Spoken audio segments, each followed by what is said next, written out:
The message from the Valderan Federation went out to all member worlds. Earth was to be left alone. Earth was now a restricted planet. No one could trade with Earth. No one could attack Earth. No one could even speak to Earth's leaders. The galaxy heard this message, and the galaxy understood what it meant. The Valderan Federation was afraid. In every corner of Federation space, beings of different species began to talk. They had always known that the Valderan were powerful, but they had also believed that the Valderan could not be stopped. Now they knew that was a lie. The Kelthrian Collective controlled 3 star systems. They had been under Valderan rule for 200 years. They paid taxes to the Federation. They gave soldiers to the Federation's wars. They received nothing in return. The leaders of the Kelthrian Collective met. They watched the broadcast from Earth. They saw a young species stand up to the most powerful government in the galaxy and win. "If humans can do this," said the Kelthrian leader Sorak, "then perhaps we can too." The Moravian states were next. Then the Thrall Confederation. Then 1,000 smaller groups that had never dared to speak against Valderan rule. They all wanted the same thing: freedom, independence, the right to exist without serving. Federation masters on the Ravager. Counselor Vex watched these events unfold. He was very old. He had lived for 800 years and had built the Federation with his own hands. And now it was breaking apart. Commander Thrace came to see him. "Multiple worlds are declaring independence," Thrace said. "The Kelthrian are refusing to pay taxes. The Moravian states are moving warships. The entire structure is failing." "Yes," Vex said quietly. "We should crush them," Thrace said. "Send fleets. Show them that resistance is impossible." "No," Vex said. "If we crush them, 10 more worlds will rebel. 100 more. The fear that held the Federation together is gone. We cannot rebuild it with weapons." Vex stood and moved to the window. He looked at Earth below. "The humans taught us something. They showed every oppressed species in this galaxy that freedom is possible. They showed them that surrender is a choice, not a necessity. You cannot undo that knowledge with weapons." Thrace did not understand. In his mind, power came from strength. More weapons meant more control. But Vex understood something that Thrace did not. Sometimes the most powerful things cannot be fought with weapons. Webb was in his quarters when the next message came. It was from Vex, personally. "Captain Webb, you will come to my chambers. I want to speak with you about the future." Webb went immediately. Vex sat in a large chair. The counselor looked tired. Very tired. "The Federation is dying," Vex said without preamble. "In a month, perhaps 2, there will be open war between the member worlds. Governments that have served me for centuries will rebel. Trade routes will break down. All of this because humans refuse to surrender." "Yes," Webb said. "I have led this Federation for 3,000 years, Vex continued. "I have won every war. I have conquered every world. And now, I am losing everything to a species I did not even know existed 3 weeks ago." Webb did not know what to say. "I am too old to fight," Vex said. "And I am not sure I want to. The humans showed me something, Captain. They showed me that perhaps I have been wrong about many things." Vex stood slowly. His aged body moved with pain. "The Federation will be restructured. The individual worlds will have more freedom. We will become a loose alliance instead of an empire. It will be called the Galactic Alliance. It will be weaker than the Federation, but perhaps it will last longer.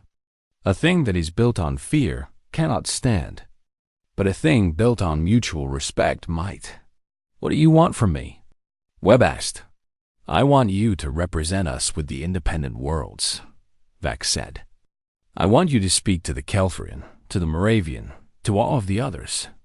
Tell them that the Federation recognizes their desire for freedom. Tell them that we will not wage war to keep them. Tell them that we wish to become partners, not masters. They will not believe you, Webb said. No, Vex agreed. But they might believe you. You spoke against the attack on Earth. You saved human lives by counseling patients. You see value in species that are different from us. Perhaps you can help build a new galaxy. That night, Webb sent the first message to the Kelthrian Collective. He told them that the Valderan would not fight their independence. He told them they were free to go if they wished. The response came quickly. We wish to negotiate peaceful separation. One by one, the other worlds received the same message from Webb. One by one, they accepted the offer. They agreed to leave the Federation peacefully.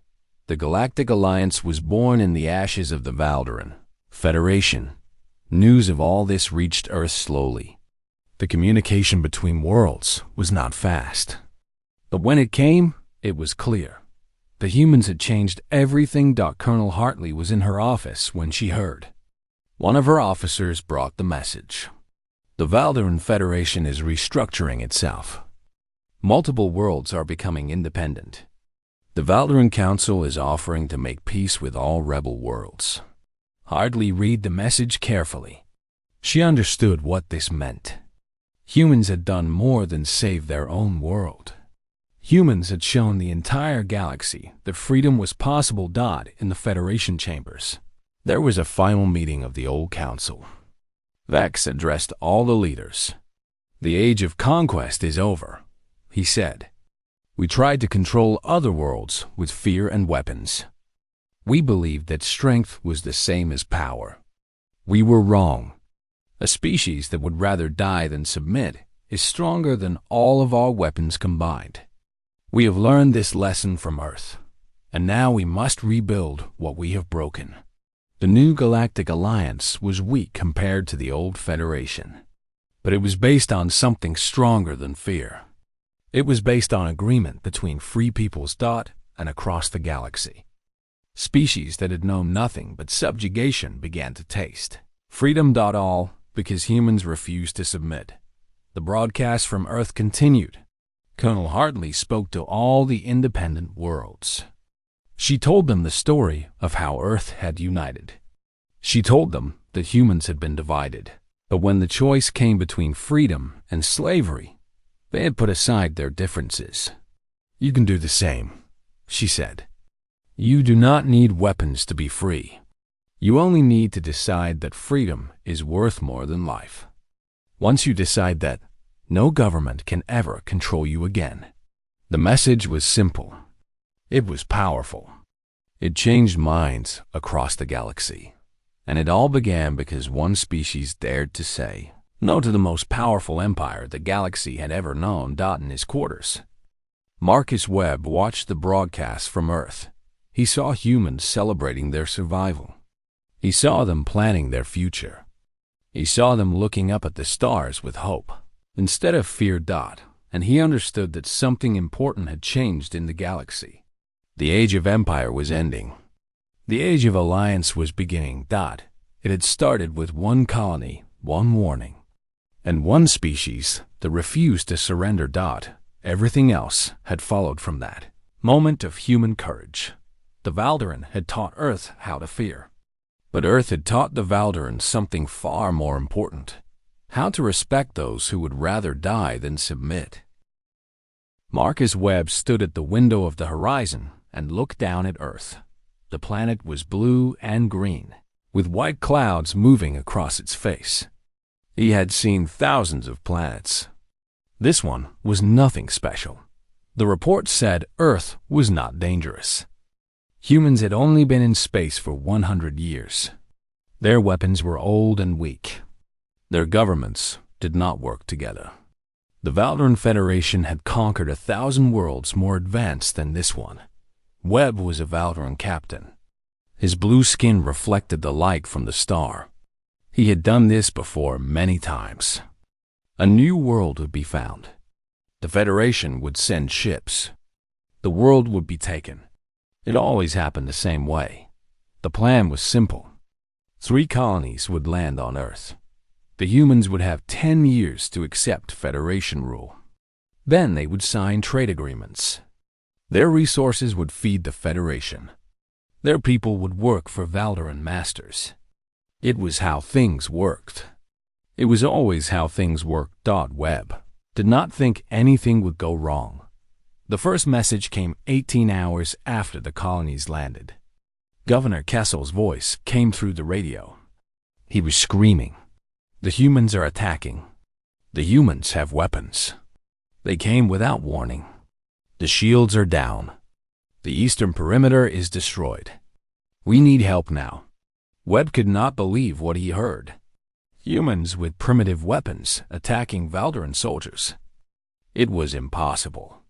Valderan technology was 500 years ahead of human technology. Valderan soldiers had armor that could stop nuclear explosions. How could humans hurt them? Webb gave orders. The Valderan forces would defend themselves. No killing would happen unless necessary. A message would go to Earth's leaders. Within 1 hour, a human spoke on the radio. Her name was Lisa Hartley. She was a colonel in the American military. The Valderan will leave Earth, she said. Her voice was not afraid. It was hard like metal. You have 72 hours to go. If you try to colonize Earth, we will attack you again. This is not a discussion. The radio went silent. Webb sat in his chair. A human had ordered him to leave. This had never happened before. He opened a communication channel to speak directly to the human. I am Captain Marcus Webb of the Valderan Federation. Your attack on our colony was a crime. We have the power to destroy your entire world. You cannot win this. The human responded after a moment. Captain Webb, you do not understand what humans are. We will burn our cities if it stops you. We will kill our own children to keep you away. You brought better weapons, yes, but you made one mistake. You thought we would be afraid of you. The channel closed. Webb sat in darkness. Something was wrong. The human had known how to attack the colony. The human had known where the shields were weak. This was not a wild attack from a stupid species. This was planned. This was careful. This was war. By morning, Earth soldiers had trapped the Valderan colony. They could not leave. They could not fight. They could only wait to be rescued. Webb made a decision. He ordered the colony to surrender. The ships came down from the horizon. The Valderan soldiers walked out of the colony with no weapons. The humans took them prisoner. It was the first time Webb had ever ordered a retreat. The horizon moved into orbit above Earth. Webb waited for new orders. He did not wait long. 3 days later, a massive ship entered the system. It was called the Ravager. It carried weapons that could destroy cities. Behind it came 50 more warships. The Valderan Federation was ready to end this problem. On the Ravager, a being named Counselor Vex waited. Vex was very old. He had lived for 800 years. He had seen many wars. He had won all of them. Commander Thrace came to speak to Vex. Thrace led all Valderan military forces. The humans are still refusing to surrender, Thrace said. They are still keeping our soldiers prisoner. What do you want to do? Vex looked at the planet. We will destroy their military first. Then we will land troops. By tomorrow night, Earth will belong to the Federation. Webb was brought to a meeting with Vex and Thrace. They asked him what he thought about the humans. The humans are not afraid, Webb said. That is the problem. Fear makes species surrender. Fear makes them obey. But the humans are not afraid. They are angry. And they are united. Every human on the planet agrees on one thing. Earth belongs to them, not to us. Thrace made a sound like laughter. His mouthparts moved and clicked. One species can do nothing against the Federation. We will destroy them. Then destroy them, Webb said. But when you do, You should understand what you are destroying. You are destroying a species that would rather die than submit. You are destroying people who chose to fight, even though they knew they would lose. That is not weakness. That is something else. Vex studied Webb carefully. What do you recommend? Send them a warning, Webb said. Tell them what will happen if they do not surrender. Tell them the power of the Federation. Then give them a choice. Let them decide if they want to submit or die. Vex was quiet. The Valderan did not usually give warnings. The Valderan conquered. They did not ask. They simply took. But after a long time, Vex agreed. A message would be sent to Earth. The message was sent in all human languages. It was sent on all human radio frequencies. It was broadcast everywhere. This is the Valderan Federation. You will submit to our rule. You will accept our colonies. You will give us your resources. If you refuse, we will destroy all human military forces. You will then become slaves to the Federation. This is not a threat. This is the law of space. Surrender or be destroyed. You have 48 hours to answer. The Valderan waited for the human response. 40-8 hours later, Colonel Hartley broadcast a message. It was not sent to the Federation. It was sent to all humans on Earth. People of Earth, you know what is coming. We cannot win with weapons. We cannot win with fighting. But we can win by choosing to be free. Every government on Earth agrees. We will not submit. We will not be slaves. If the Valderan want Earth, they will have to kill us first. All of us, every human. We would rather die free than live as slaves. The broadcast showed flags. Flags from every nation on Earth, flying together. American flags. Chinese flags. Indian flags. Russian flags. All together. All united. Webb watched the broadcast. He realized something important. The Valderan Federation had made a mistake. They had treated Earth like a problem to solve. They had not treated humans like people who would fight to the end. The humans would fight. They would fight even though they would lose. Webb understood then that the Valderan had already lost.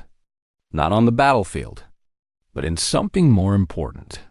They had lost the will of Earth's people. And you cannot conquer a people who choose death over surrender. Thrace wanted to begin the attack immediately. But Webb asked to speak to Vex again. If you attack now, Webb said, you will kill millions. The humans are gathering in the cities. They are gathering in the places you plan to strike. They are offering themselves. Why would they do that? Vex asked. Because they want to show you something, Webb said. They want to show you that no amount of power will make them surrender. Kill 10 million, and there will be another 10 million ready to die. There is no victory here, only death. Vex looked at the planet. He was very old. He had seen 800 years of conquest. But he had never seen a species like this. What do you think will happen? Vex asked. If we do not attack? I think, Webb said slowly, that other species will learn from what Earth has done. Other worlds will refuse to submit. The Federation might begin to fall apart. Vex stood and looked out at the stars.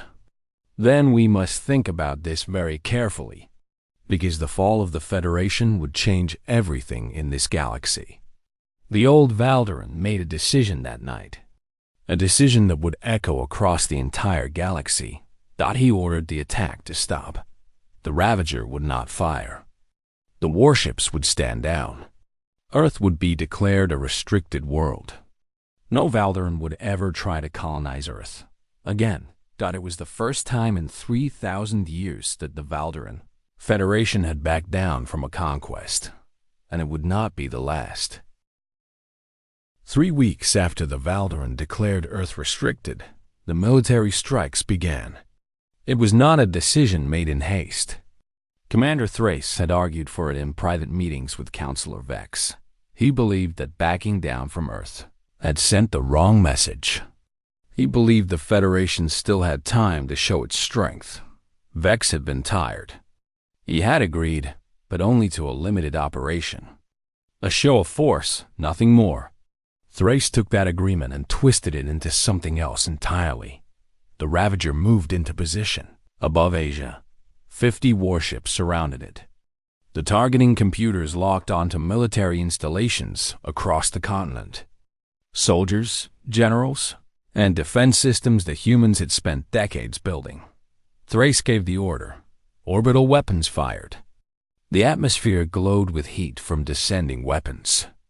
Military bases in Japan went silent. Air defense systems in South Korea went dark. The Chinese military command center in Beijing was hit with precision. Russian systems in Siberia vanished in nuclear fire.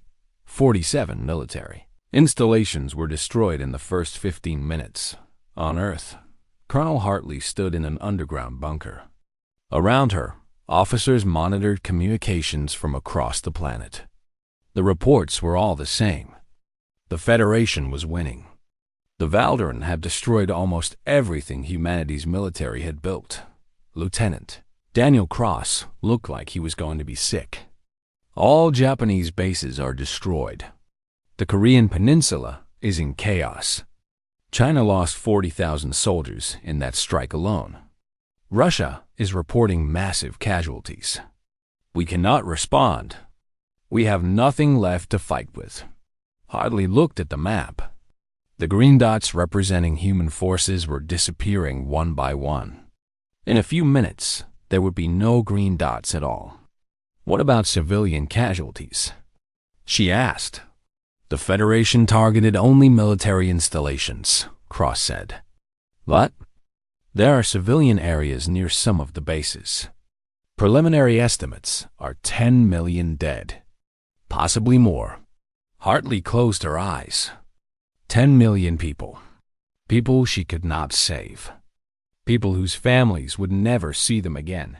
She opened her eyes and began to issue orders. All remaining forces, deploy immediately, she said.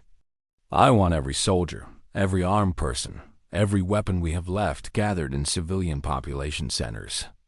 I want them in the middle of cities, in the middle of towns, in the middle of villages. Cross stared at her.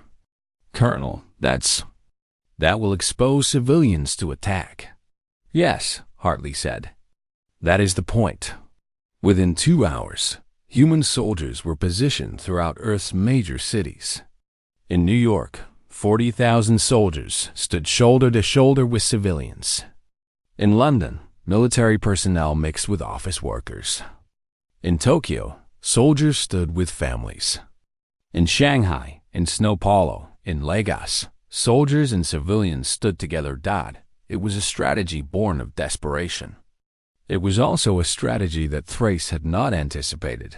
The Ravagers targeting computers identified the next wave of objectives. Military production facilities in Europe.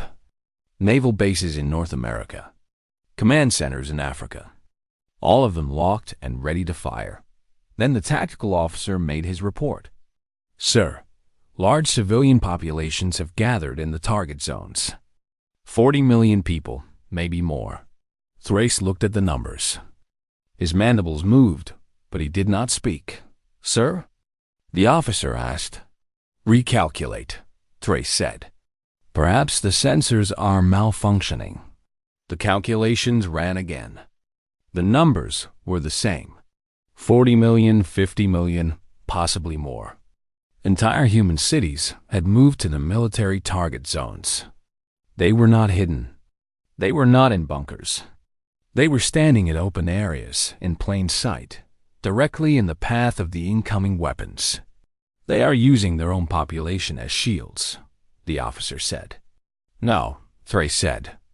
But he understood then what had happened. The humans were not hiding behind their people. The humans were choosing to die rather than let their military be destroyed.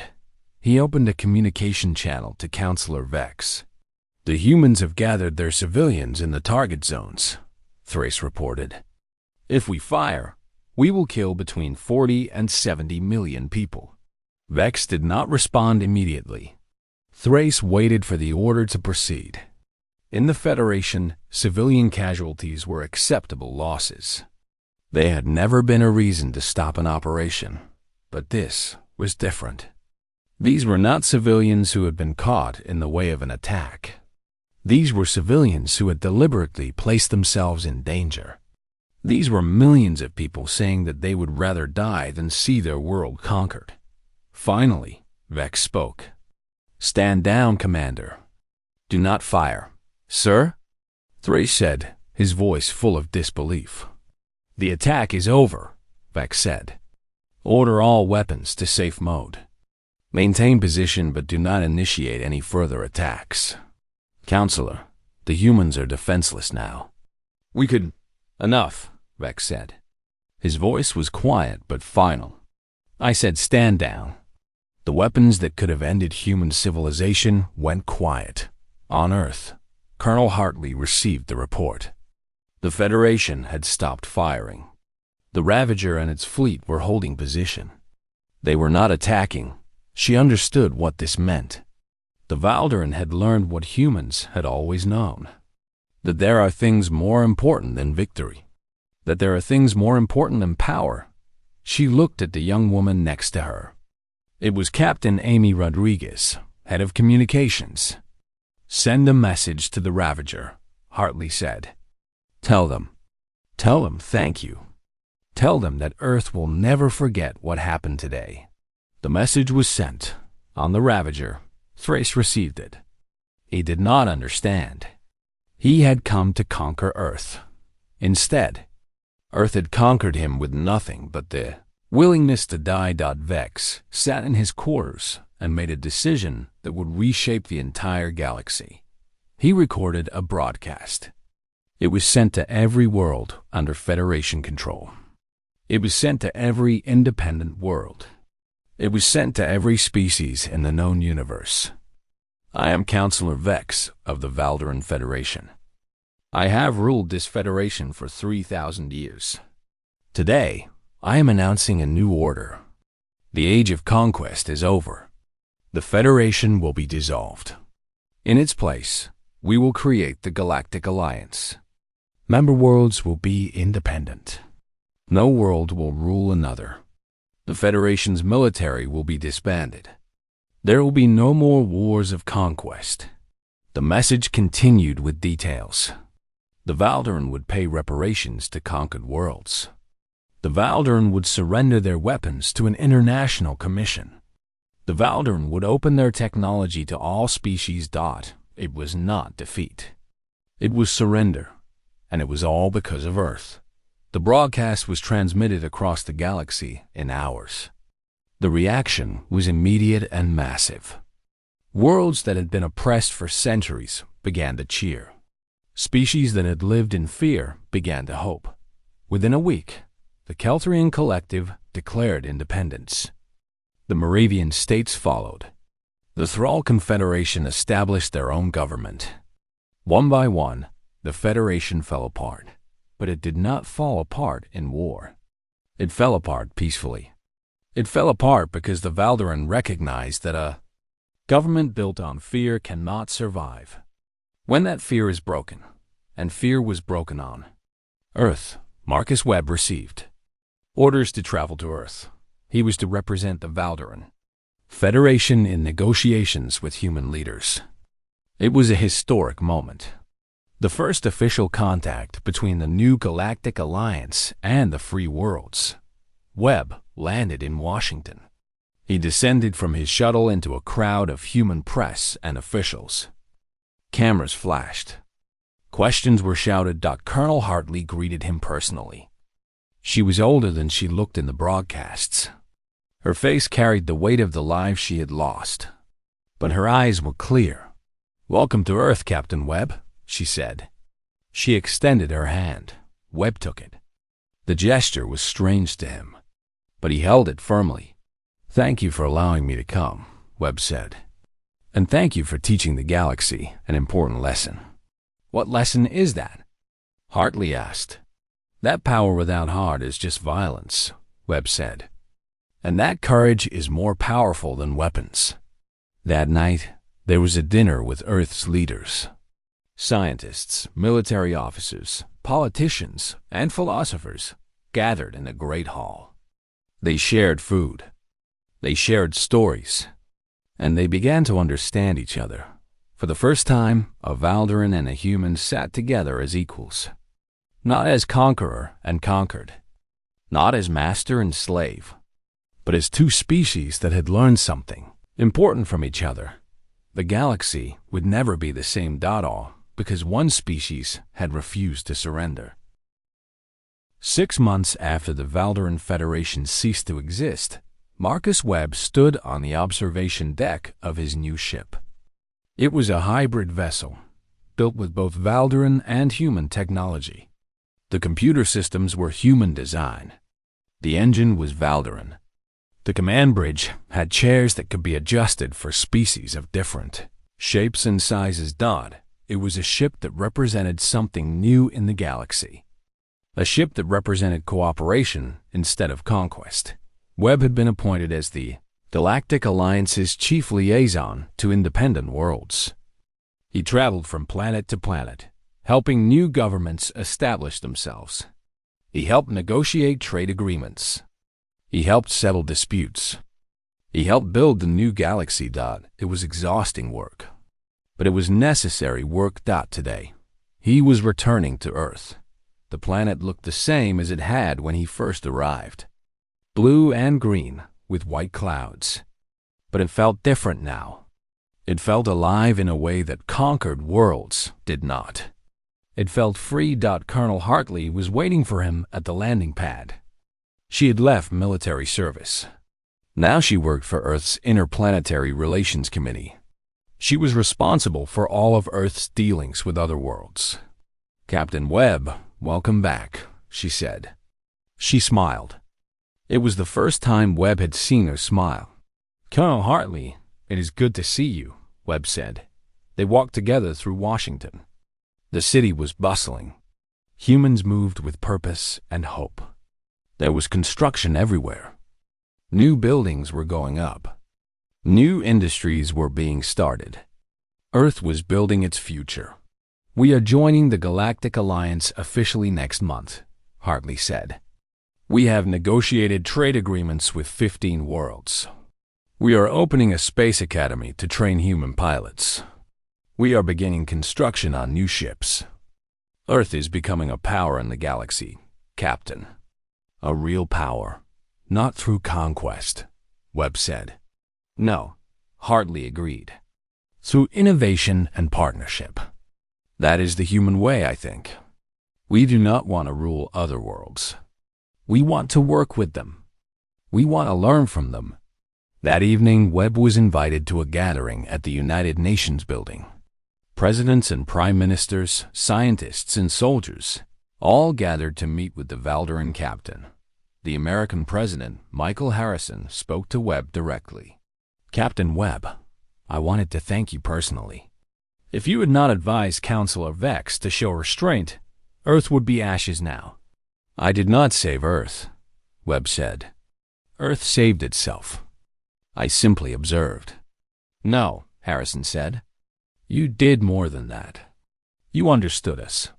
You understood that some things cannot be conquered by force.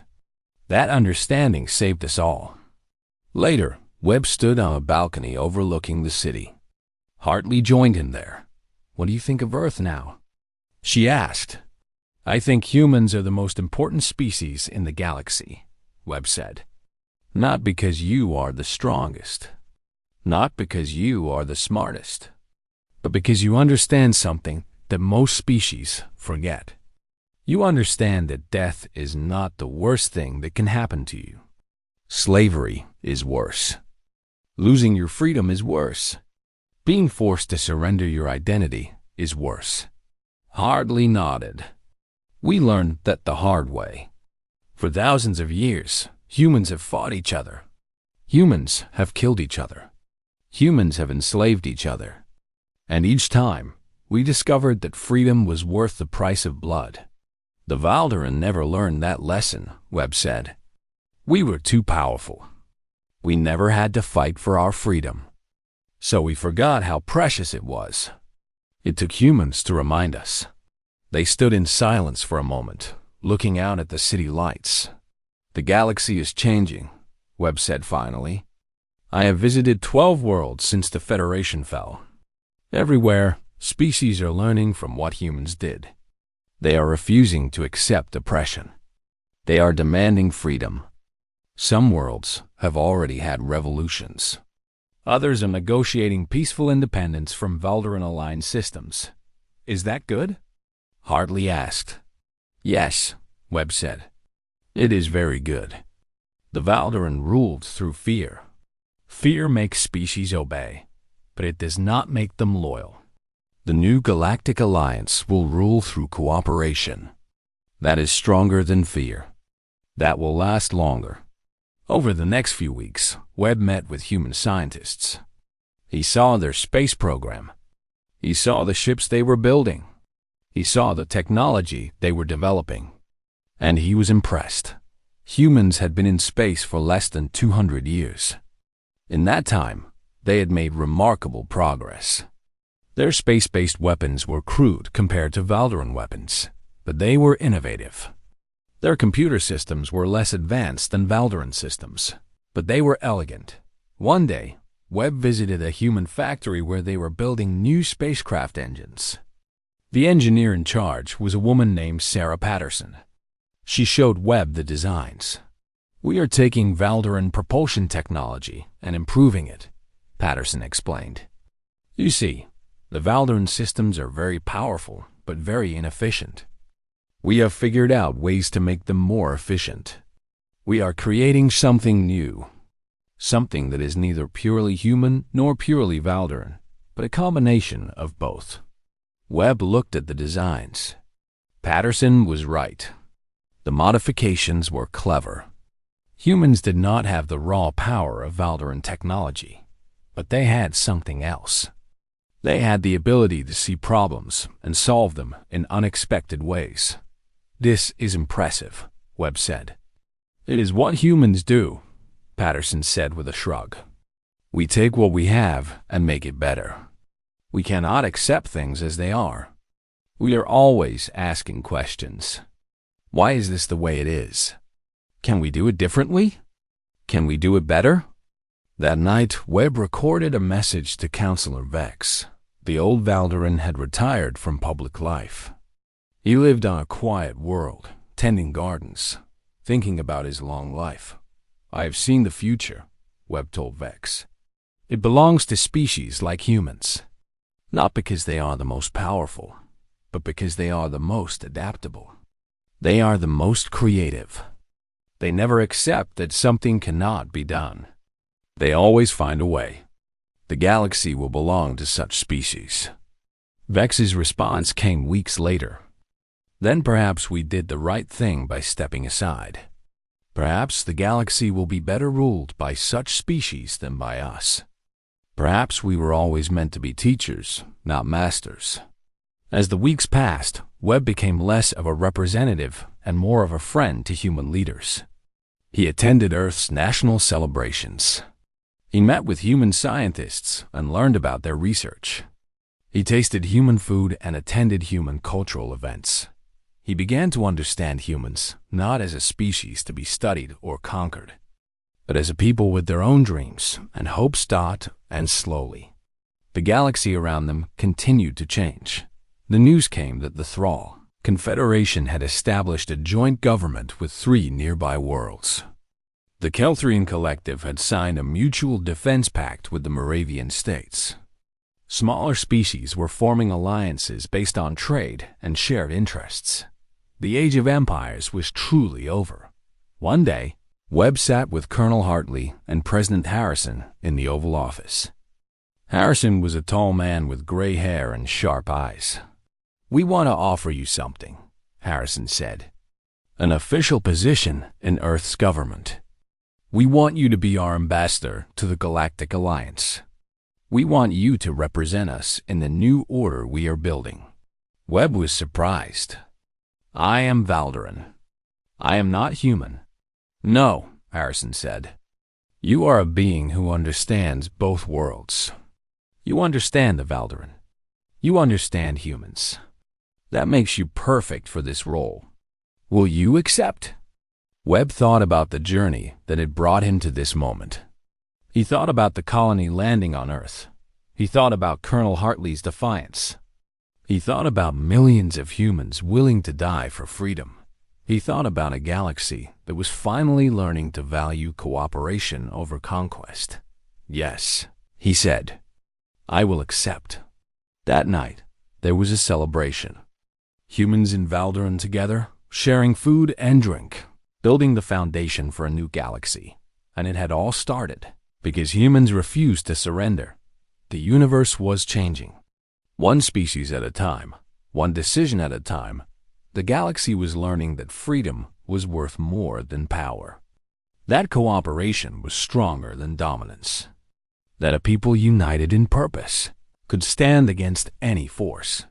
And leading that change was not the strongest species or the oldest species or the most advanced species. Leading that change was humanity. The species that had looked at the most powerful empire in the galaxy and said simply, no. 2 years after the fall of the Valderin Federation, the Galactic Alliance held its first full assembly. Representatives from 200 independent worlds gathered on a neutral space station to discuss the future of the galaxy. Marcus Webb walked through the corridors of the station.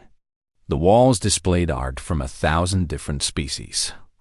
Music from 100 worlds played softly in the background. He saw humans working alongside Valderin. Kelthrian scientists consulted with Moravian engineers. Species that had been enemies were now neighbors. The transformation had not been easy. There had been conflicts. There had been small wars between neighboring systems. There had been economic disputes and territorial disagreements. But there had been no wars of conquest. There had been no attempts to enslave other species. The Age of Empires was truly finished. The assembly hall was massive. Thousands of representatives sat in sections arranged by region. Section by section, leaders stood to speak about their worlds and their visions for the future. Colonel Hartley represented Earth. She stood and spoke of humanity's commitment to peace and cooperation. She spoke of the industries Earth was developing. She spoke of the students Earth was training as pilots and engineers and scientists. She spoke of a young species that was ready to take its place among the stars as equals, not subjects. The assembly applauded. The Valderin applause sounded different than human applause. The Kelthrian made sounds like wind chimes. The Moravian created harmonics with their voices. But it was applause nonetheless. It was acceptance. When Hartley finished, she walked off the stage and sat next to Webb. He leaned over and spoke quietly. They respect you. They understand what you did on Earth, what I did. Hartley said, I simply refused to surrender. Any leader would have done the same. No, Webb said. Most leaders would have negotiated. Most would have tried to delay. Most would have hoped for another solution. You chose to stand firm. You showed other worlds that it was possible to resist. That is what changed everything. Later that day, the Assembly voted on a new charter for the Galactic Alliance. The charter established the rights of all member worlds. It guaranteed independence. It guaranteed freedom of trade and movement. It established a court system to resolve disputes between worlds without violence. The vote was unanimous. That evening, there was a grand celebration. Representatives from all 200 worlds gathered to eat and celebrate the new order. Webb found himself at a table with humans, Valderin, Kelthrian, and beings from species he did not recognize. A young human female named Jennifer spoke to him. Ambassador Webb, I have a question for you. Do you think the old Federation will ever return? Webb considered the question carefully. No, he said finally.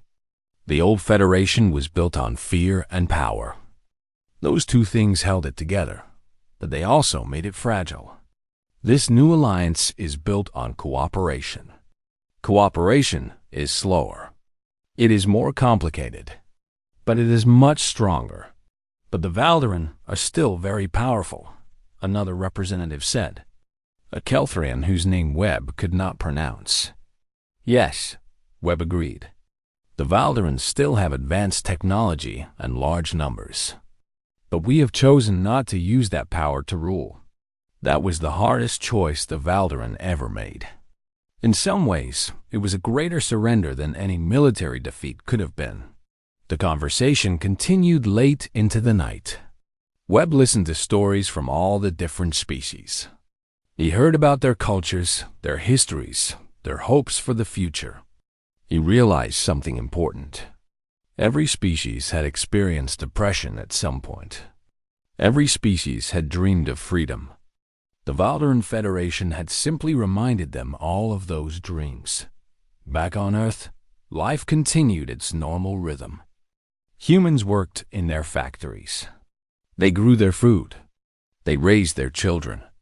They built their cities. But everything had changed.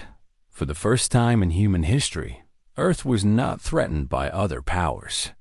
Humans could focus on their own development without constant fear of invasion. Young humans could dream of exploring the stars without dreaming of running from conquerors. Colonel Hartley had retired completely from government service. She had taken a position as an advisor to Earth's Space Exploration Agency. She spent her days helping train human pilots, helping develop new ships, helping Earth prepare for its role in the larger galaxy. One day, she stood on the launch pad and watched a new human ship rise into space. It was beautiful. It had been built with human designs, but using technology from 7 different worlds. It represented the new era. Not human dominance, not Valdaran dominance, but partnership. Marcus Webb arrived on Earth again 3 years after the assembly meeting. He came not as a representative or diplomat, but as a friend visiting old friends. Hartley met him at the landing pad. She was older now. Her hair was more gray than black, but her eyes were still sharp. "Marcus," she said. It was the first time she had called him by his first name. "Welcome home." "This is not my home," Webb said with a smile, "but it is becoming close." They walked through Washington. The city had changed. New buildings stood alongside old ones. Humans of all nations moved freely. There was an energy to the place that Webb had not seen in any Valdaran city. It was the energy of a species that was building its future, not defending its past. That night, Hartley took Webb to a gathering. It was not a formal event, just a dinner with friends. Human scientists and pilots and military officers. Valdaran engineers and teachers. A Kelthrian musician. A Moravian mathematician. They ate human food and told stories. They laughed at jokes that sometimes did not translate well between species. They argued about philosophy and science. They became friends. Later, Webb sat on a rooftop overlooking the city with Hartley. "Do you ever regret it?" Webb asked. "Refusing to surrender?" Hartley thought about the question. "I regret the lives we lost. I regret the damage done to Earth. I regret that people had to die. But I do not regret the decision itself. Freedom was worth the price." "The Valdaran never understood that," Webb said. "We believed that survival was the highest good. But you understood something more important. That life without freedom is not really living." "Did Vex understand it?" Hartley asked. "Eventually," Webb said. "He understood that he had been wrong about many things. That is why he stepped aside. It took a confrontation with humans to make him understand." Hartley smiled. "Then maybe it was worth it. If an empire that ruled for 3,000 years could learn something new, maybe it was worth the cost." They sat in silence, watching the lights of the city twinkle below them. What happens now? Hartley asked. What is the future of the galaxy? I do not know, Webb said, but I think it will be better than what came before. It will be messier. It will be harder to manage, but it will be freer. And freedom, I have learned, is more important than order. Over the next months, Webb traveled between worlds. He watched as human ships began to explore deep space.